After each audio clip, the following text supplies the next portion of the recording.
Alhamdulillah rabbil alamin arrahmanir rahim. Iyyaka na'budu wa iyyaka nasta'in. Ihdinas siratal mustaqim. Shiratal ladzina an'amta 'alaihim ghairil maghdubi 'alaihim waladdallin. A'udzu billahi minasy syaithanir rajim. Bismillahir rahim. Alhamdulillahi rabbil alamin.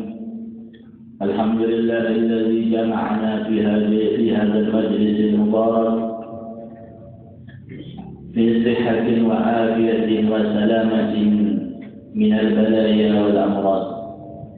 Asyhadu an la ilaha illallah wahdahu la syarika lah wa asyhadu anna sayyidana wa nabiyyana Muhammadan abduhu wa rasuluh. Allahumma salli wa sallim wa barik wa karrim ala sayyidina wa habibina wa syafi'ina wa qurrati a'yunina Muhammad. Salatan tibbil qulub wa dawaiha wa afiyati al-abdan wa shifaiha wa nuril absar wa dhiyaiha wa qutil arwah wa ghidaiha wa ala alihi wa sahbihi barik wa sallim. Qala Allah ta'ala fi kitabihi al-karim. أعوذ بالله من الشيطان الرجيم. بسم الله الرحمن الرحيم. يرفع الله الذين آمنوا منكم والذين أوتوا العلم درجات. وقال نبينا محمد صلى الله عليه وآله وسلم: لا خير في من لم يكن عالما أو متعلما. وقال أيضا: من انتقل ليتعلم علما غفر له قبل أن يخطو. سبحانك لا علم لنا إلا ما علمتنا إنك أنت العليم الحكيم. واهدنا ووفقنا إلى صراطك المستقيم وعافنا واعف عنا برحمتك يا أرحم الراحمين. ولا حول ولا قوة إلا بالله العلي العظيم.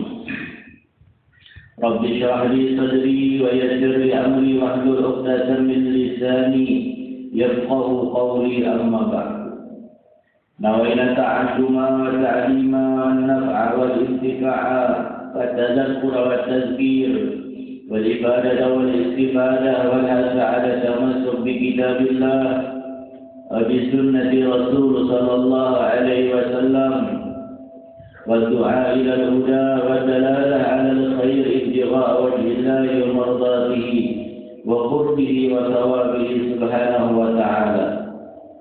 وقال المؤلف رحمه الله تعالى: ونفعنا وبعلومه في الدارين آمين.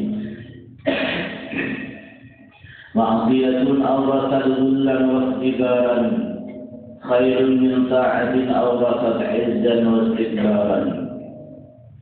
أي معصية أورثت ذلا واستكبارا خير من طاعة أورثت عزا واستكبارا. ولا شك أن الذل والاستكبار من أوصاف العبودية، فالتحقق بهما مقتضٍ للوصول إلى حضرة الرب. والعزة والاستكبار من أوصاف الربوبية، فالتحقق بهما مقتضٍ للخذلان وعدم القبول. قال أبو مريم قدس الله سره: انكسار العاصي خير من قولة المطيع. Pertama-tama kita panjatkan puji syukur kehadirat Allah Subhanahu wa taala dengan limpahan rahmat, taufik dan hidayah dan inayahnya. Kita di pagi siang hari ini bisa bersama-sama berkumpul, bersama-sama kita berhadir di dalam melangkahkan kaki-kaki kita ke majelis ilmu agama, ilmunya Rasul sallallahu alaihi wasallam. Mudah-mudahan dengan hadirnya kita di siang hari ini, mudah-mudahan dengan kehadirannya kita di tempat yang penuh dengan keberkahan ilmunya Rasul sallallahu alaihi wasallam, kita dijadikan Allah sebagai orang yang istiqamah ilmu ibadah sampai akhir hayat, dan moga-moga Allah telah berikan kesehatan dan panjang umur dan segala urusan dimudahkan, dilancarkan oleh Allah. Amin Allahumma amin. Salawat serta salam selalu tercurahkan ke hadirat junjungan baginda Nabi besar Muhammad sallallahu alaihi wasallam, kepada keluarga, sahabat, zuriat serta pengikut beliau ila yaumil qiyamah. Ma'asyiral hadirin wal hadirat, ma'asyiral talibin wal talibat, muridin wal muridat yang dirahmati Allah Subhanahu wa taala. Di antara kalam Sayyid Al-Wali Al-Imam Sayyid Ibnu Athaillah rahimahullah, kata beliau, ma'siyatun awrasat dzullan wa ikhtibaran. Bermula bermaksiat, bermula kemaksiatan, bermula maksiat atau dosa-dosa, awrasat yang mewaris, atau dosa atau maksiat yang mewarisi maksiat tersebut, zullan wa ikhtibaran, rasa hina dan berhajat, ibtigar, merasa berhajat kepada Allah Subhanahu wa taala. Khairun min ta'atin awrasat izzan wa istikbaran. Itu lebih baik, kata beliau, daripada ibadah amal yang menimbulkan dalam hatinya itu rasa mulia, wastikbaran, rasa lebih daripada orang lain. Ini beliau ini melajari hati kita,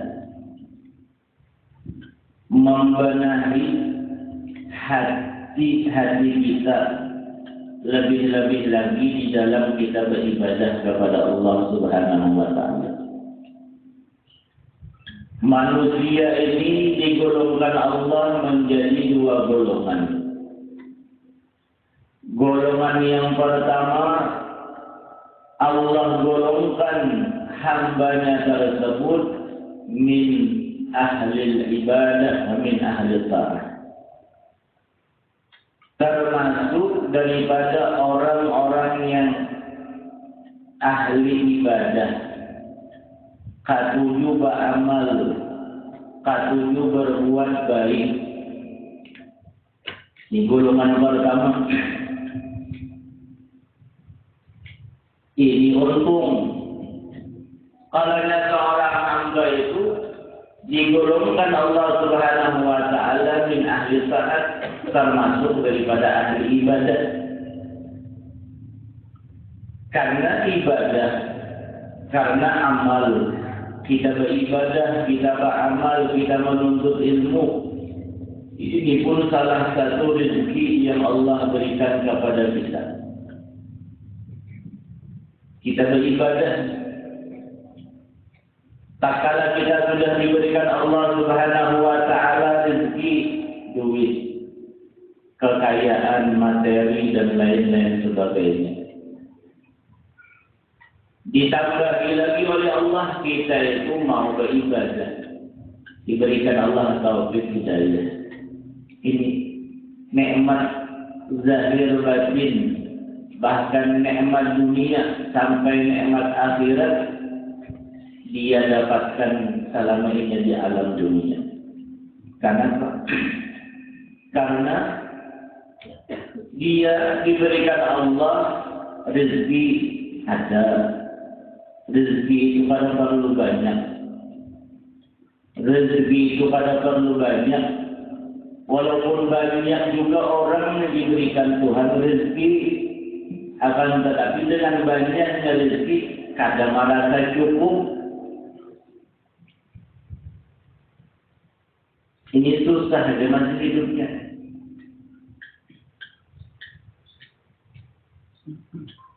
Yang penting kita diberikan Allah masih ada rezeki walaupun beberapa.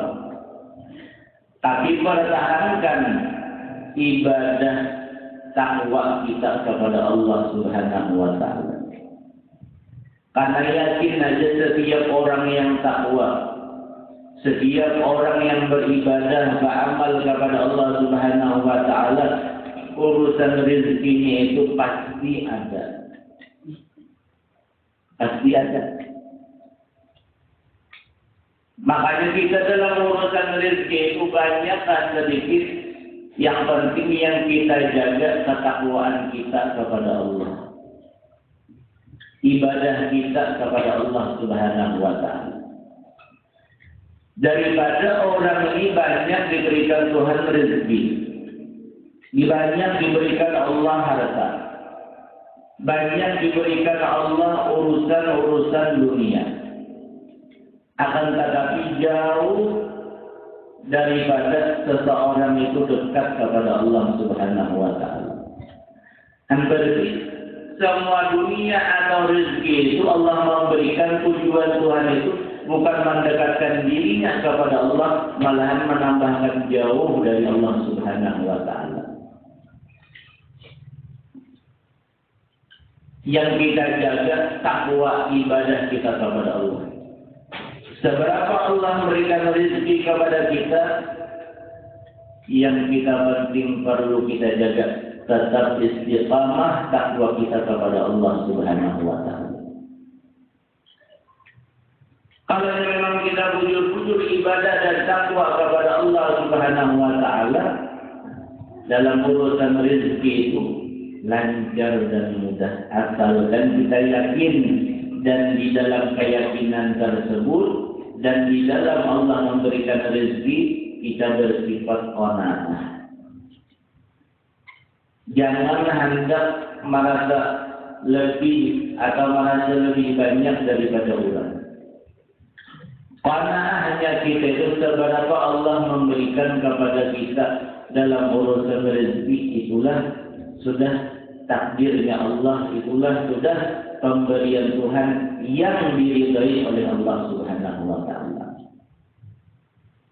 Tapi kalau banyak atau sedikit rezeki, lalu dikalasinya supaya banyak, lalu di dalam mengejar yang banyak tersebut dalam urusan rezeki harta, di situ ada terselip haram, syubhat dan lain-lain sebagainya. Ini golongan orang-orang yang ahli ibadah. Nyaman kamu. Golongan yang kedua, orang ini dijalurkan oleh Allah Subhanahu wa taala termasuk min ahli maksiat, daripada orang-orang yang tergelincir dari jalannya Allah, yang jalan yang diridhai oleh Allah Subhanahu wa taala. Semuanya itu adalah Allah yang mengatur daripada setiap hamba-hambanya. Nah, lalu dari Imam Ibn Athaillah, yang dua perkara ini, orang yang ahli ibadah dan orang yang tergelincir dalam mengerjakan maksiat. Nah, lalu suatu ketika ada di antara hamba itu berdosa kepada Allah, bermaksiat kepada Allah Subhanahu wa taala. Dan tatkala dia bermaksiat kepada Allah, mengerjakan dosa kepada Allah Subhanahu wa taala, tapi dalam hatinya itu aurasat zullan wa istighfaran.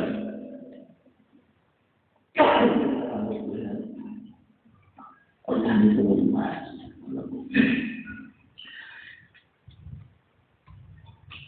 Nah, di dalam tatkala kerjaan maksiat seorang hamba ini lalu timbul dalam hatinya merasa hina di hadapan Tuhan.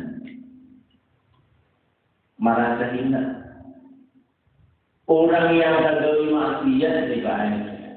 Orang yang tagawi maksiat lalu dalam hatinya itu timbul merasa hina di hadapan Tuhan.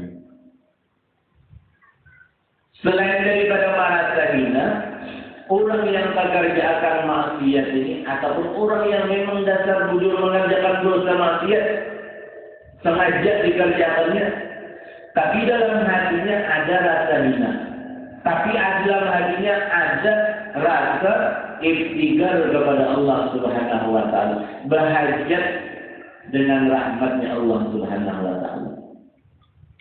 Artinya hendak doa kembali kepada Allah, jadi orang-orang yang baik, orang ahli maksiat orang yang mengerjakan dosa. Tapi karena tergelincir, lalu timbul hatinya tadi tetap berhajat dengan kasih sayang dan rahmatnya Allah Subhanahu wa taala.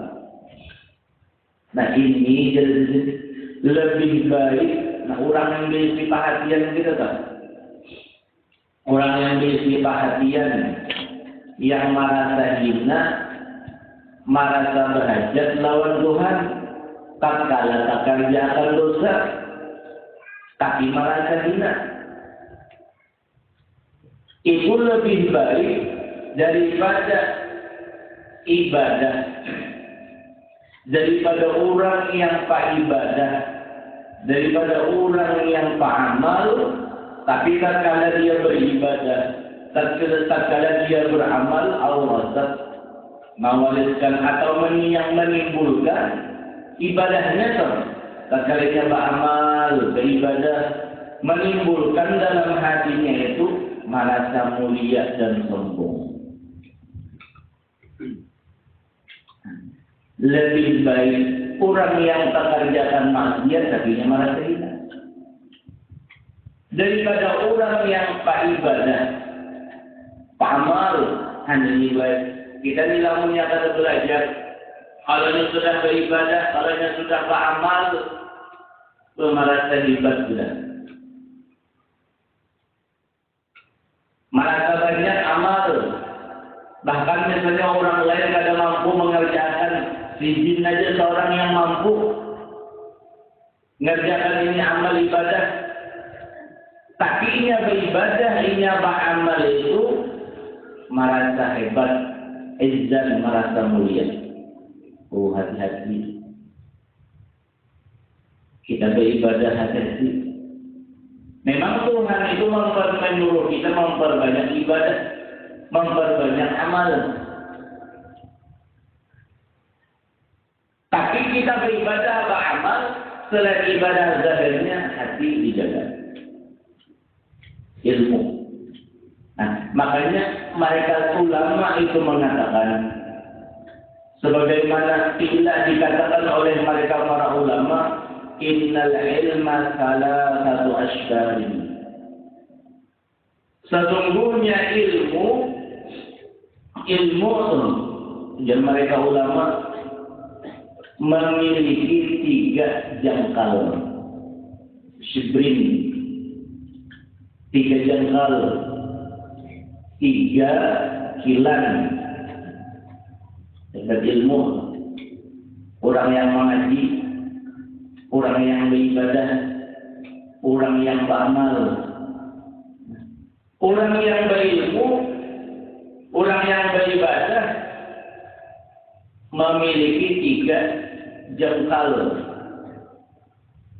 Nah, dalam tahap demi tahap inilah seseorang itu akan benar-benar mendapatkan ilmu yang sesungguhnya. Man dakhala fi shibril awal, nih hati-hati. Kalau yang ujar ulama yang tentang ilmu nih, orang yang menjalani ilmu fi shibril awal dalam jengkal yang pertama. Jengkal pertama takabbara.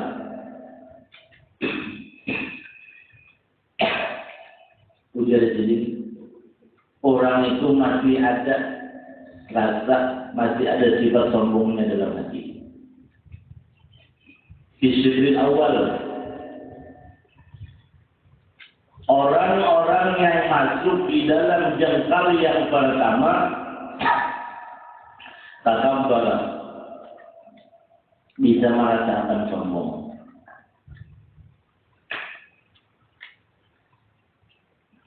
Tahap pertamanya, wa man dakhala fi syirki tsani, tawadha'a, naik sudah. Orang-orang yang menuntut ilmu dapat ilmu, lalu beribadah, sudah memasuki menjalani daripada syirki tsani, jengkal yang kedua, lalu timbul sudah hatinya, baru bisa tawadhu, rendah diri. Ada merasa berilmu, ada merasa beramal. Wa man dakhala fi syirki tsalis, kalau sudah orang ini tingkatnya, derajat tingkat keilmuannya itu sudah masuk ke dalam syirki tsalis, jadi ulama menjalani jengkal yang ketiga, alima annahu ma ya'lam, barulah dia itu tahu bahwasanya dia tidak tahu apa-apa, ada dari isi ilmu napa-napa.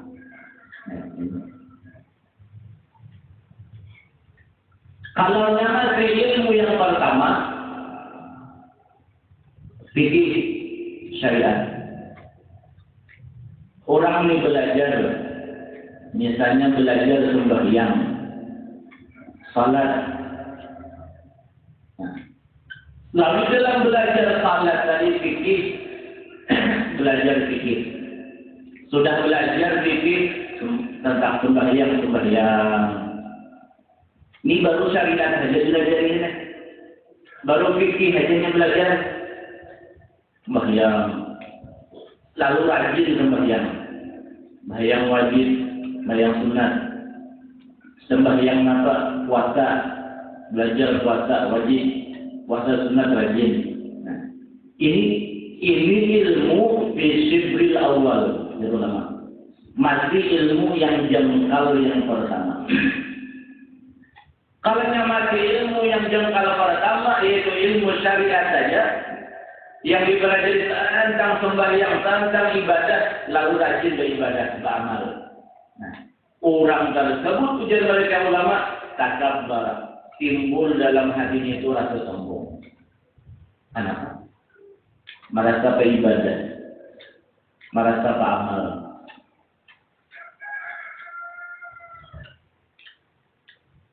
Belajar fikih saja. Tapi kalau orang dikatakan belajar bismillah di dalam tingkatan ilmu yang kedua, jengkal yang kedua, yaitu belajar ilmu adab, tasawuf, belajar. Soal kalau sembahyang dari ibadah sembahyang, ia sembahyang, lalu hatinya itu dalam sembahyang merasa apa? Merasa seakan-akan kadainya yang beribadah, kadainya yang beramal. Lalu ujar ulama, timbul dalam hatinya itu bila sudah tingkatan yang kedua, tawadhu, rendah hati, kada merasa inya yang beribadah.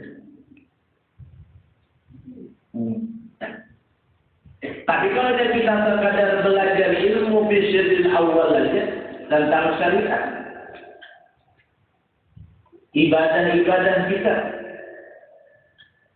Yang dalam ibadah tersebut kada tahu yang mana yang ini yang merusak ibadah kada tahu. Ya kada tahu tadi. Mana gawian kita, mana gawian seorang, mana gawian Tuhan kada tahu. Kalau nyoba syariat aja, fikihnya aja, kita sembahyang, jadi bisa-bisa aku yang sembahyang. Bersedekah, aku yang memberi orang. Karena ini PR-nya, gawiannya, perbuatannya dalam pandangan zahirnya. Kalau yang sudah habis tadi, lalu tahu timbul sudah. Lalu rendah hati. Artinya kita beribadah juga cuma menyatakan Tuhan. Ada kawan juga. Bakal yang sudah tingkat desy salis ini, kalian sudah masuk di dalam ilmu, di dalam jangkal yang ketiga, dia itu kada tahu barulah. Inya tahu ini itu kada berisi ilmu apa-apa. Lalu mengenal sudah tauhid yang bersifat ilmu itu siapa? Allah. Lalu ilmu yang ada dalam diri kita apa? Palsu. Ada asli. Misalnya orang ketujuh berbuat baik. Lalu yang melihat zahirnya aja, syariatnya aja. Habis aku berbuat baik lawan orang kada awal, orang kada mampu. Nah, kalau yang sudah tahapan kedua sampai pada tahapan ketiga dipelajarinya, nah barulah tahu yang harta yang dijurungkan itu siapa kan? Yang kita tuh memberi orang sekian 10.000, 5.000. Yang kita julung itu ampun siapa? Ampun Allah. Nah iya jadi alima annahu ma ya'lam.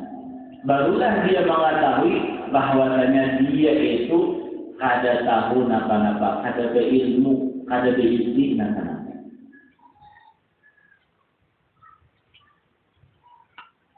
Kalau yang sudah sempurna yang ketiga ini, inilah derajatnya mereka aulia Allah para nabi-nabi. Dan ahli ibadah yang ahli ibadah hati-hati. Kalau yang dituntutnya aja syariatnya aja, tanpa tahu daripada ibadah yang kita kerjakan itu siapa yang menggerakkan, dia mas timbul hatinya itu yang sombong. Dan makanya orang yang bermaksiat, orang ini bermaksiat, tapi tatkala mengerjakan dosa maksiat itu timbul dalam hatinya merasa hina dirinya, merasa berharap melawan Tuhan supaya dapat keampunan Allah. Itu orang-orang yang demikian itu lebih baik daripada orang yang tak ibadah tapi merasa ungah, merasa sombong, merasa mulia daripada orang-orang yang baik. Tentunya kalau sudah kawak yang demikian ini, yang artinya berarti sudah belajar di dalam disyadisani wasalis tersebut. Nah, kada ada rasa sombong lagi dengan ibadah, dengan amal. Kenapa juga yang disombongkan? Sedangkan ibadah itu ampun Allah. Yang kita disuruh mengerjakan ibadah tersebut.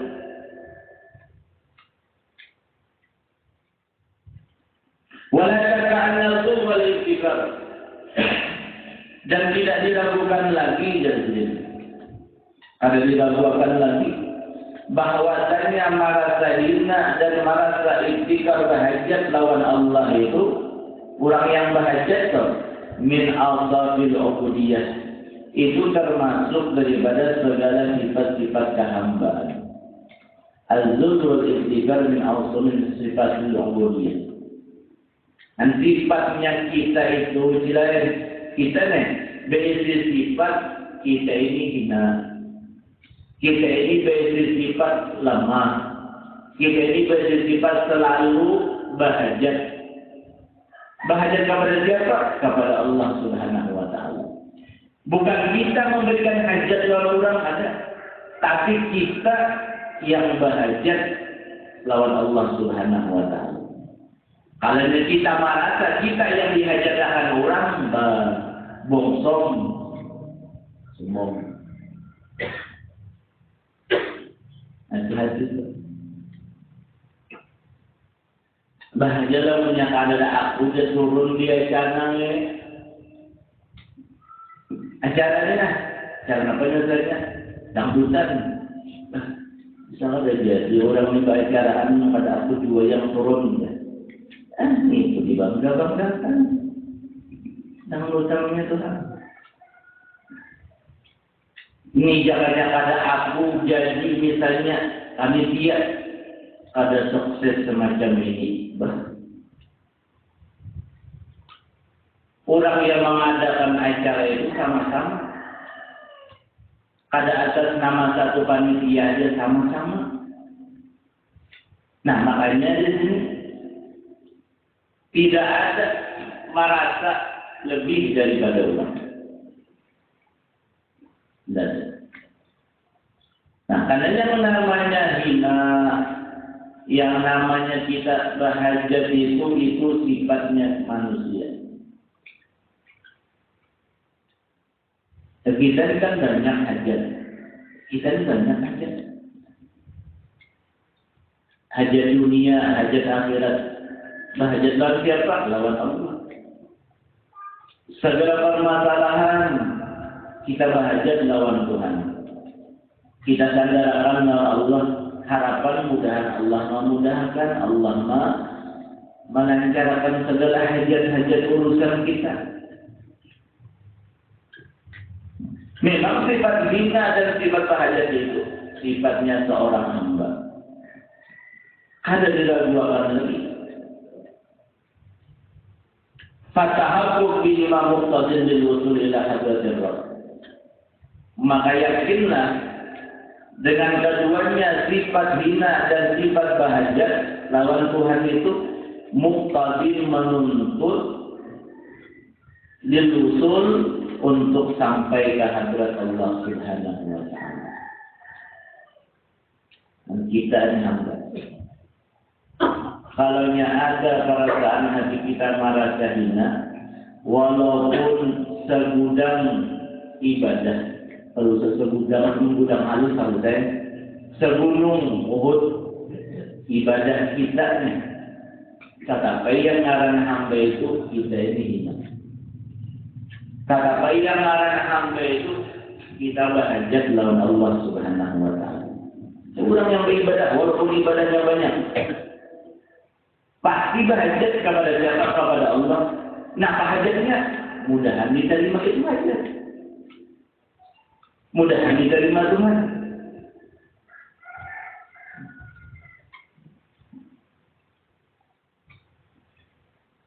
Nah orang yang yakin dengan sifat hina diri, bahajat, itu menuntut memastikan suatu saat dia sampai ke hadirat Allah Subhanahu wa Ta'ala.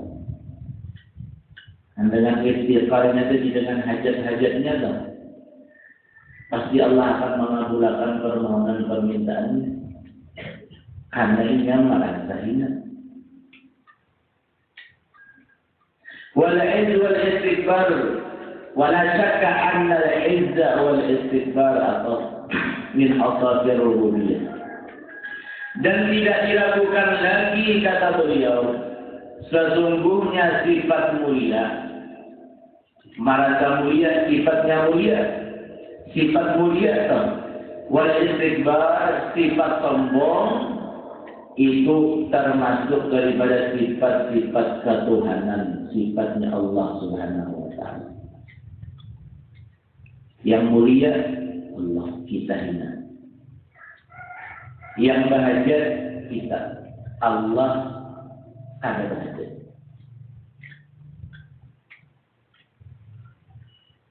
Allah kada bahagia kepada siapapun kada. Kita juga banyak hajat lawan orang manusia bahkan kepada Allah. Fatahaqqu bi muqtadil al-izlan wa adamil qabul. Dan memastikanlah dengan sifat keduanya muqtadil menuntut lil-izlan bagi kehinaan wa adamil qabul dan ketiadaan diterima oleh Allah Subhanahu wa Ta'ala.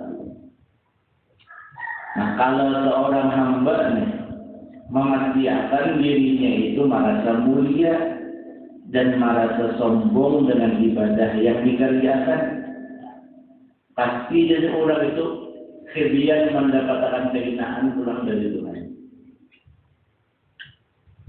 Bahkan hajat-hajat yang dipintanya kepada Allah Subhanahu wa Ta'ala, Allah punya berdoa memohon kepada Allah, memohon meminta, tapi kata bahajat lawan Allah Subhanahu wa Ta'ala orang yang orang istiqar ada milik dahulu kata diterima Tuhan. Untuk orang yang beribadah jangan ada dalam hati kita jalan kayak apakah ibadah kita sebanyak apapun ibadah kita, jangan ada merasa tak mulia pada orang. Apalagi lawan ilmu lebih-lebih lagi. Karena seseorang itu bisa jadi merasa mulia, bisa timbul rasa sombong karena ibadah, karena ada misi ilmu.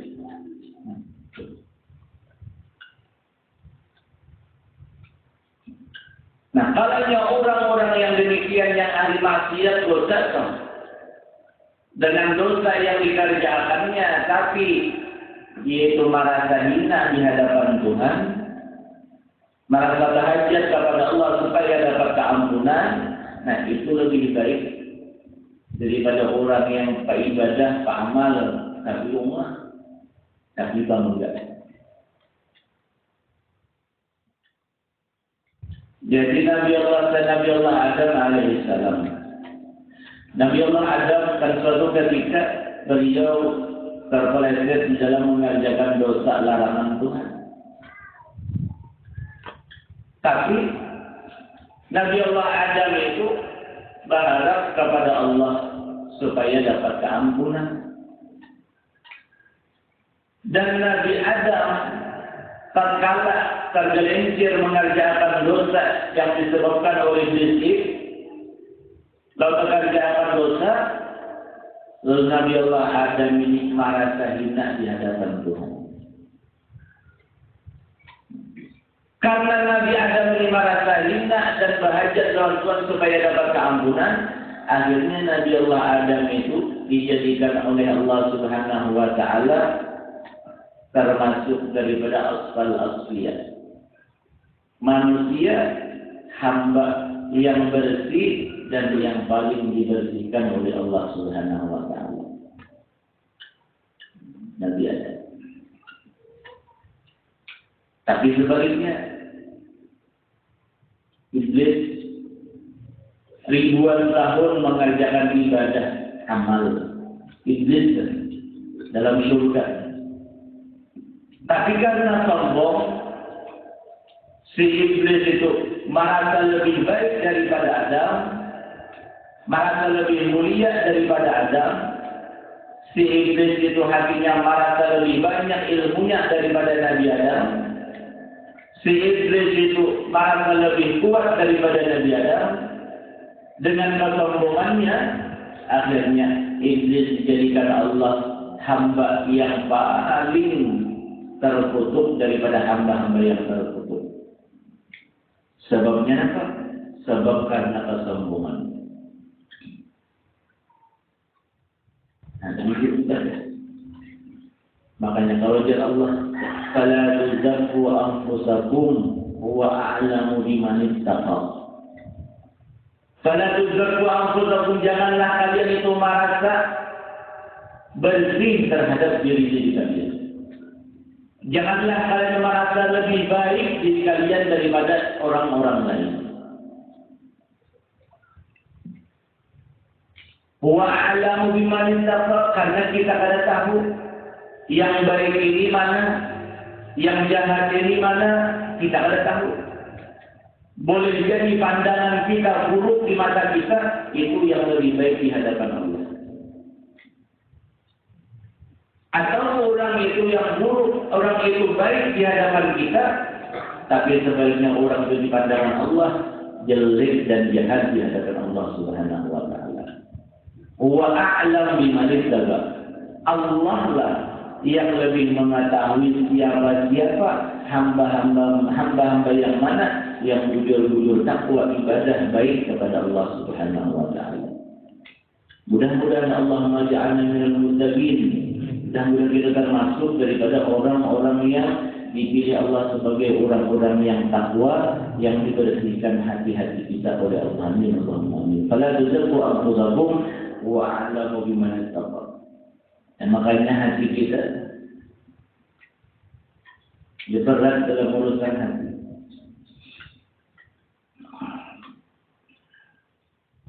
Nah, orang ahli ibadah merasa baik, merasa mulia daripada orang yang bermaksiat. Sedangkan apalagi orang-orang ahli ibadah ini, ujar Rasulullah, sama sekali tidak mengerjakan dosa. Ibadah saja. Ibadah. Nah, ini yang dalam hadis Nabi itu, "Lau lam takunu tuznibuna asyidu 'alaikum ma huwa akbaru min dzalik." Ia ujub. Ya Rasulullah, jika kalian kita sama sekali kada mengerjakan dosa, kita tidak berpahala daripada dosa. Artinya ibadah terus, amal terus. Kita sama sekali ujar Rasulullah, kalian itu kada pernah mengerjakan dosa. Tapi ujar Nabi, yang lebih aku khawatirkan agar kalian orang-orang yang sama sekali kada mengerjakan dosa yang lebih besar daripada dosa-dosa yang lain. Dan ibadah. Dosa apa itu? Ujar Rasulullah, hiya al-ujub, dosa bangga.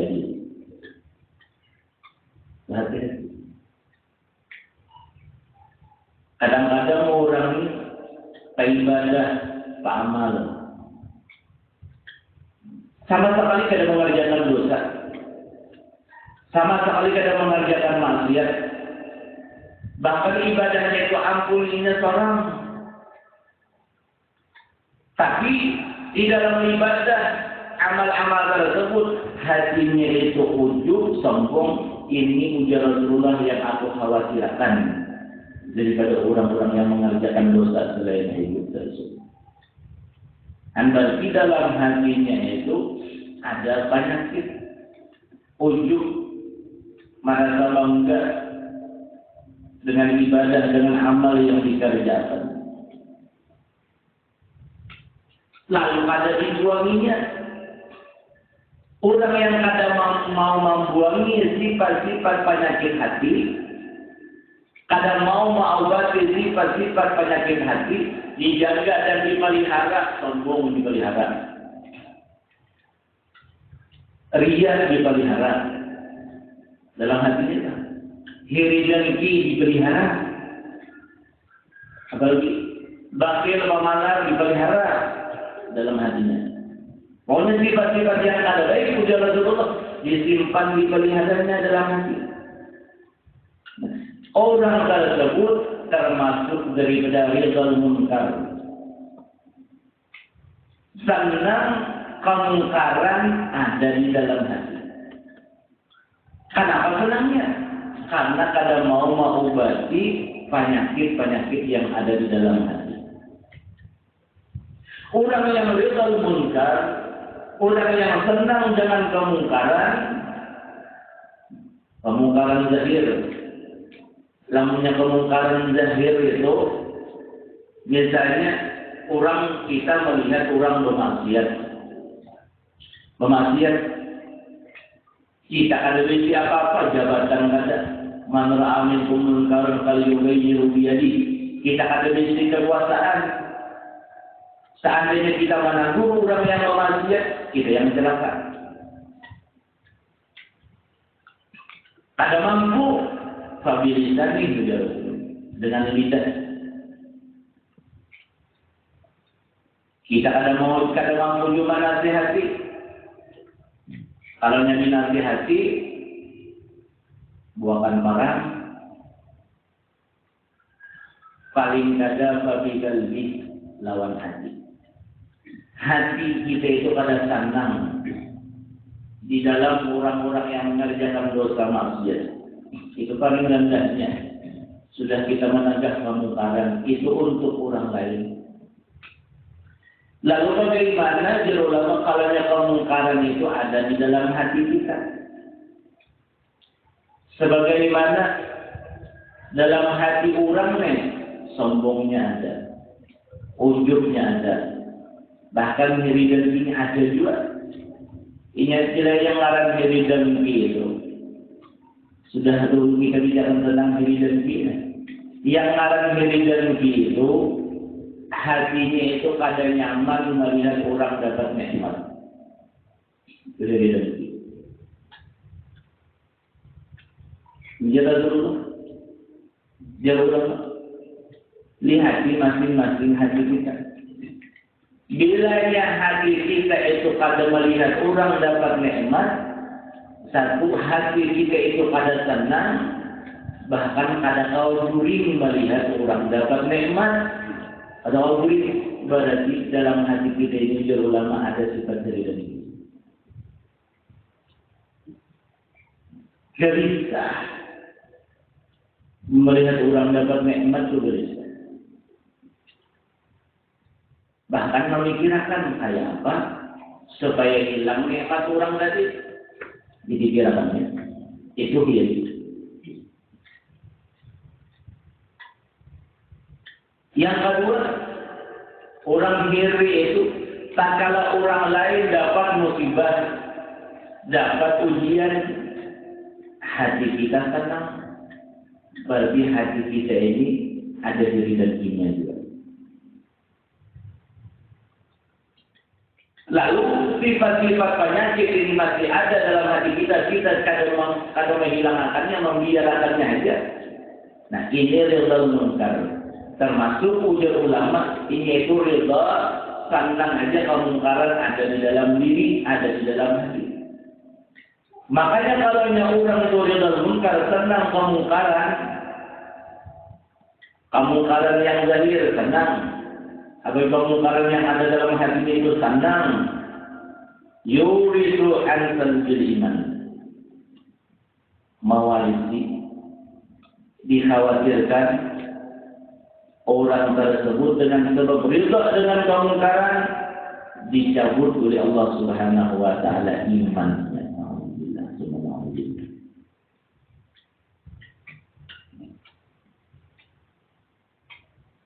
Dicabut Tuhan iman.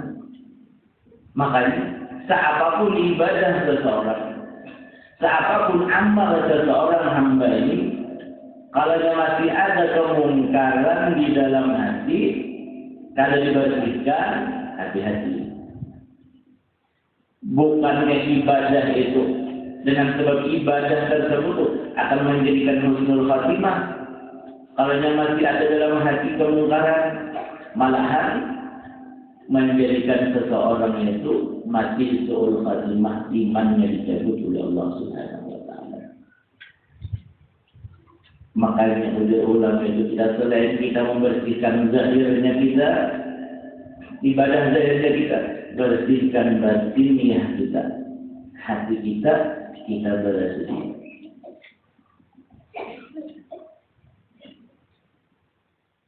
Qala Imam Abu Madian qaddasallahu sirrah. Berkata Imam Abu Madian, Inkisarul 'asi khairun min saulatil muti. Bermula rapuhnya hati seseorang yang ahli bermaksiat. Inkisar, aku pecah hatinya. Kenapa dia bahasa orang itu hatinya itu kan nyaman. Orang yang terkerjakan dosa dia Abu Madian nih. Orang yang terkerjakan maksiat dia terkerjakan dosa, lalu hatinya rapuh hatinya, menangis hatinya. Tatkala terkerjakan dosa maksiat itu lebih baik min saulatil muti, lebih baik daripada rasa mulianya seseorang yang ahli taat.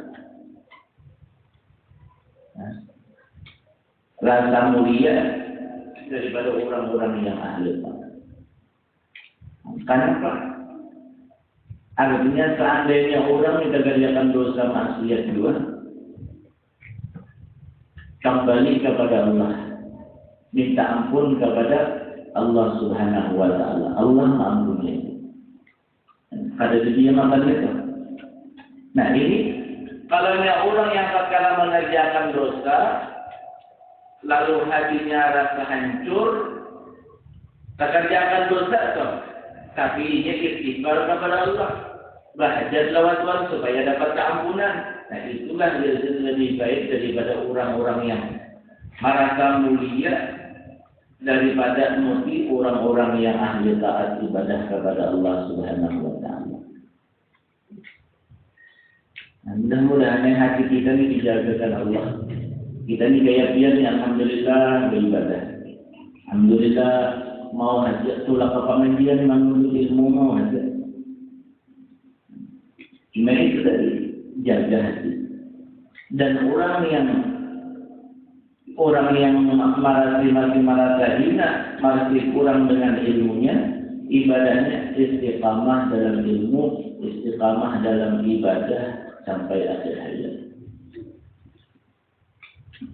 Nah, lalu kira-kirakan orang ini kisah ceritanya orang ahli maksiat, tapi dengan dia merasa hina dengan maksiat dosa yang dikerjakan, akhirnya dapat keampunan Allah Subhanahu wa taala, malahan jadi sebaik-baik hamba. Seorang pemuda, tapi dia sebelum mati itu bawa wasiat